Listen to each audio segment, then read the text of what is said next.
Hey everybody, Mr. S here. I'm going to continue with Flat Stanley, Stanley Flat Again by Jeff Brown, illustrator by Mackie Pamantwin. Be sure to see yesterday's video to catch up. I'm going to start with Chapter 3. Ready? Here we go. Remember to use your imagination.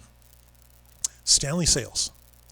Early the next Sunday morning, Mr. Lambchop had a call from an old college friend, Ralph Jones. Just want to remind you, George, that Stanley and I have a date to go sailing today, he said. Oh, yeah, he's looking forward to it, Ralph, Mr. Lambchop hesitated. I should mention, perhaps, that Stanley, well, oh boy, he's gone flat again. Mr. Jones sighed. Oh, I thought he got over that. Well, I'll pick him up at 10. Later that morning, driving with Stanley to his sailing club on the seashore, Mr. Jones inquired about a foreign visitor he had once met with the Lambchops. A prince, yes. Is he around these days, Stanley? Stanley knew he meant the young genie, Prince Haras, but it would be difficult to explain not only the genie part, but also that Haras had returned to the genie kingdom from which he had come. No, Stanley said. He went home, actually. Too bad. Mr. Jones was famous for his amazing memory. Haras, as I recall, Prince Fazi Mustafa Aslan Mirza Malik Namir Haras, right, Stanley? Right, said Stanley. In the harbor of the sailing club, Mr. Jones prepared his boat, Lovebug, and explained it to Stanley. This big sail here is called the mainsail, and that's the rudder back there for steering. In this zip bag is another sail called a spinnaker. We'll use that one for extra speed when we're running before the wind. See that boat way over there? How its spinnaker is puffing out front? Stanley laughed. The spinnaker looked like an open umbrella lying on its side. See over there, Mr. Jones went on, between the committee boat and the judges on it and the red buoy? That's the starting line. The race ends back there too. First boat to cross that line wins. He cast off the mooring line and the mainsail filled. Lovebug headed out to join the other boats. Mr. Jones pointed. There, that's Jasper Green's boat, Windswept. He's the one I especially want to beat. Why, are you mad at him? Stanley asked. He was very rude to me once, but never mind. Let's just make sure we win. Behind the start line, they found themselves behind Windswept. Jasper Green gave a friendly wave, but Ralph Jones just ignored him. You're always in a bad mood with me, Ralph, Mr. Green said. Why, I don't. Here we go. A pistol shot signaled the start of the race. Lovebug and Windswept and the other racers glided across the start line behind the motor-powered committee boat, which led them along a course marked by buoys with bright green streamers. Stanley sat back, enjoying himself. The sun was bright, the breeze fresh against his face, the sky clear and blue, a beautiful color slate. There were boats on both sides of them, boats ahead and boats behind. How beautiful and how pretty they were, their white sails making cheerful crackling sounds as they billowed in the wind. Along the shore, people waved from the porches of houses, their voices carrying faintly on the wind. Way to go! Looking good, sailors! Looking flat, one of them. Stanley waved back, knowing that the teasing was kindly meant. I bet your imagination is better than this. Remember to use it. Lovebug passed other boats, but there were many more still ahead, and now they were almost abreast of Windswept. Stanley saw that Jasper Green had hoisted his spinnaker, and that other boats had too. I got you beat, Ralph, Jasper Green shouted. We'll just round this point, Stanley. Then, now, exclaimed Ralph Jones. Let's show Jasper what running before the wind really means. He attached the spinnaker to the halyard and ran it up the mast. Whoosh! The spinnaker billowed out, and Stanley felt Lovebug surge forward, as if pushed by an invisible hand. Here we go, shouted Ralph Jones. They passed 5 more boats, then 3, then Windswept. They were ahead of everyone now, and the finish line lay ahead. We're going to win, Stanley shouted. Yes, Ralph Jones shouted back. Just wait till Jasper... Rip! The sound came from above. Looking up, they saw that the top of the spinnaker had torn. Rip! The rip streaked downward, and now the spinnaker, torn all the way down, flapped uselessly in the wind. Lovebug slowed. Drat! Mr. Jones did his best with the mainsail. Drat, drat, drat, drat, drat! Windswept came up behind them.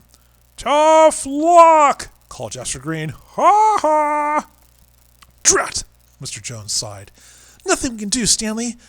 Unless, this may be crazy, but, Stanley, perhaps you could be our spinnaker. What? Stanley shouted. How? Good question, said Mr. Jones. Let's see. First, go take hold of the mast. Yeah, that's it. Now maybe. Excuse me? Stanley said. But did you ever do this before? Stanley, nobody ever did this before. Mr. Jones took a deep breath. Okay, now twist around and face forward and grab the mast behind you above your head. Stanley did as he was told, planting his feet on the sides of the boat to hold him in place. The wind pressed him from behind, driving Lovebug toward the finish line. Yes! Chest forward, butt back! Shouted Mr. Jones. Best spinnaker I ever had! In a moment they had passed Windswept, and Stanley could not help laughing at the surprise on Jasper Green's face. And then they were across the finish line. Lovebug had won! Back in the clubhouse, Jasper Green would not admit that he had lost. A flat person used as a sail? He had never seen that before, he said, and went to the race committee office to complain. But he returned shortly to report that Lovebug had indeed won. The committee had advised him, he said, that there was no rule against a crew member allowing the wind to blow against him. Oh, great sailing, Ralph, he said. I thought it was my race, I really did. Thank you, Jasper, Mr. Jones said, but Stanley noticed that he did not smile. Jasper Green noticed too. Ralph, you're still mad at me, he said. But why? You spilled coffee on my white pants, Jasper, said Mr. Jones. And you just laughed when I jumped up. What? Jasper Green seemed greatly surprised. I don't remember. Where? When? We were having lunch, said Mr. Jones, at the old Vanderkook Hotel. The Vanderkook? It closed down 20 years ago, Mr. Green slapped his head. I do remember. That lunch was 20 years ago, Ralph. 21, actually. All right, said Mr. Green. I apologize for heaven's sake. Ralph Jones smiled warmly. Perfectly all right, Jasper, he said. Don't give it another thought. Chapter 4. Back to school. Stanley was pleased that his classmates, who still remembered his previous flatness, made no great fuss about it now. Most of them expressed only cheerful interest. Feeling okay, Stan? They said, and looking sharp, man. Sharp, see? Get the joke? Only me and Emma Weeks was unpleasant. Huh. Back at school. Let's see what Emma Weeks said. Mr. Show-Off again, Emma said one day, but Stanley pretended not to hear. He had been back at school for a week when a newspaper, learning of this unusually shaped student, sent a photographer to investigate. He found Stanley watching a practice on the soccer field. Flash Tobin, he said, from the Daily Sentinel. You're the flat kid, right? Stanley thought he must be joking. How did you know? He said, joking back. How did I? Oh, I get it. Can I take your picture, kid? Right here by the goalpost? Stanley nodded, and Flash Tobin took his picture. I heard there was a flat kid here before, he said. Helped to catch sneak thieves at the famous Museum of Art. But that kid, I heard he got round again. Yeah, that was me, Stanley told him.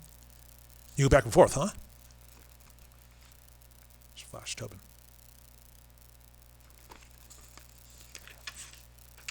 The photographer was impressed. Okay, get round now. I'd like a shot of that too.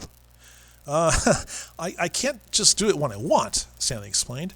The first time my brother had to blow me up with a bicycle pump. Be a great picture, Flash Tobin shook his head. Well, we'll just go with the flat. Stanley's picture was in the Daily Sentinel the next morning, and Arthur could not help showing his jealousy. Stanley was always getting his picture in the paper, he said. Why didn't they see how interesting it would be to have a picture of his brother? There was a soccer team practice that afternoon, and the day was windy. It was worrisome, the coach said, the way Stanley had got blown about. Perhaps for the sake of the team, he should switch to an indoor sport. Stanley loved soccer, and the more he thought about what the coach had said, the sadder he felt. I love soccer too. Miss Elliott, the homeroom teacher, noticed that he was not his usual self, cheerful. Mr. Redfield, the new guidance counselor, is said to be very helpful to troubled students, she told him. I will ask him to find time for you.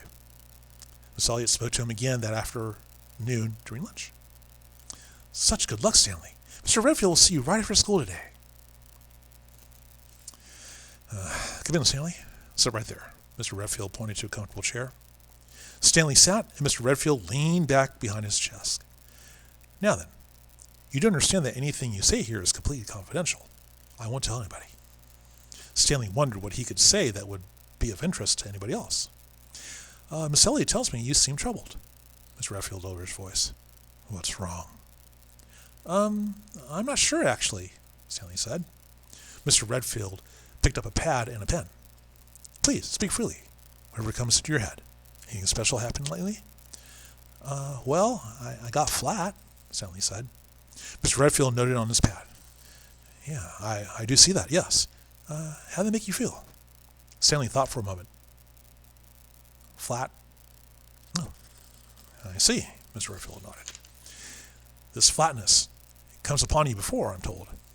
Is it possible that somehow, without even admitting it to yourself, you wanted it to happen again? No way, Stanley said firmly. The first time, well, it was kind of fun for a while. Flying like a kite and being mailed to California, things like that. But then I got, kind of tired of it. Now I might get put off the soccer team. Mr. Redfield nodded again. You take no pleasure now in your unusual shape? Stanley thought for a moment. Well, sometimes. He told about being a sail and helping Mr. Jones win the race. There is Mr. Redfield's office. Mr. Redfield made another note. I see. This dream of being a sail, have you dreamt it before? Stanley stared at him. It wasn't, it really happened. I'm just tired of being different, I guess. Mr. Redfield pressed his fingertips together. Different? How do you feel different, would you say? Stanley wondered how Mr. Redfield could be a good guidance counselor if he had both a terrible eyesight and a terrible memory. Well, I'm the only one in my class who's flat, he said. The whole school, actually. Interesting. Mr. Redfield made another note and glanced at his watch. Stanley, I'm afraid our time is up. Would you like to see me again? Just let Miss Elliot know. Yeah, okay, Stanley said politely, but he didn't think he would. That's the end of Chapter 4. It's Flat Stanley Flat Again by Jeff Brown. Hope you enjoyed it. Again, take care of one another, take care of yourselves, be good humans, and I'll see you all tomorrow. Bye.